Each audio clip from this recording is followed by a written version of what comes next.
નમસ્કાર। રાજ્યની વિકાસની નવી ક્ષિતિજો એ ભાજપની ભૂપેન્દ્રભાઈની સરકાર કરી રહી છે, ત્યારે ભાવનગરમાં પણ ગૌરવપથ પર એક ભવ્ય ફ્લાયઓવર બ્રિજ એ બનવા જઈ રહ્યો છે। મને આનંદ છે કે આ 4 લેન બ્રિજ એ સૌરાષ્ટ્રનો સૌથી લાંબો અને કેબલ સ્ટેન આઇકોનિક સ્પાન ધરાવતો બ્રિજ બની રહેવાનો છે।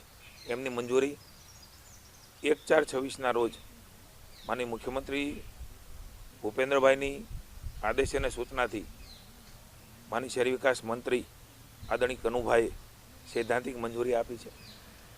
મને આનંદ છે કે 4.75 કિલોમીટર લંબાઈ ધરાવતું આ બ્રિજ એટલે કે ભાવનગરની અંદર શાસ્ત્રીનગરથી દેસાઈનગર સુધીનો બ્રિજ એ બન્યો છે।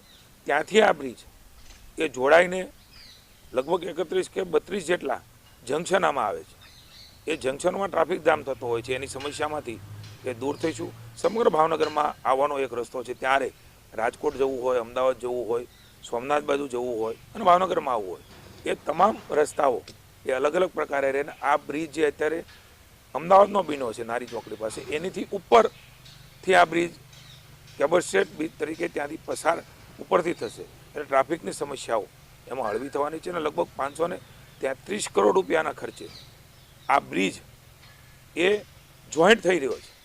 એટલે હું માનું છું કે 150 કરોડ રૂપિયા અગાઉ અને 533 એક બ્રિજ માટે આ રાજ્ય સરકારે ભાવનગરની જનતા માટે ખૂબ મોટું કામ, જેમ કે સૌની યોજનામાં બોર તળાવમાં પાણી ભરવાનું, ખોડિયાર ડેમમાં પાણી ભરવાનું, રિંગ રોડ બનાવવાનું, આ બધા જે વિકાસના કામો માળખાકીય સુવિધાઓ એ ફોટેક બનાવવાના, સિસ્ટેક બનાવવાના, બ્લોક આપવાના, ડ્રેનેજની સુવિધાઓ આપવાની, સ્ટોમ વોટર ડ્રેનેજ બનાવવાની, અને સાથે સાથે આપણે જાણીએ છીએ એ પ્રમાણે અનેકવિધ ટાંકીઓ એ વધારે પ્રેશરથી પાણી મળી રહે, ફિલ્ટ્રેશનથી પાણી મળી રહે, એના માટેની પણ માળખાકીય સુવિધાઓ હું ટૂંકમાં એમ કહીશ કે ભાવનગર પણ અન્ય શહેરોની વિકાસની હરીફાઈમાં, અગાઉ મેં કહ્યું હતું કે અમને પ્રતિનિધિ બનાવ્યા ત્યારથી એ વિકાસની હરીફાઈમાં ભાવનગર પાછું નહીં રહે, એના ઉત્તમ ઉદાહરણો એ આપણું આ 533 કરોડ રૂપિયાનો એ બ્રિજ હવે ભવિષ્યમાં આ બીડ થશે અને એ કામ શરૂ થશે, ત્યારે આજે 2-3 મિનિટમાં આ બ્રિજ પસાર થઈએ ત્યારે મજા આવે છે।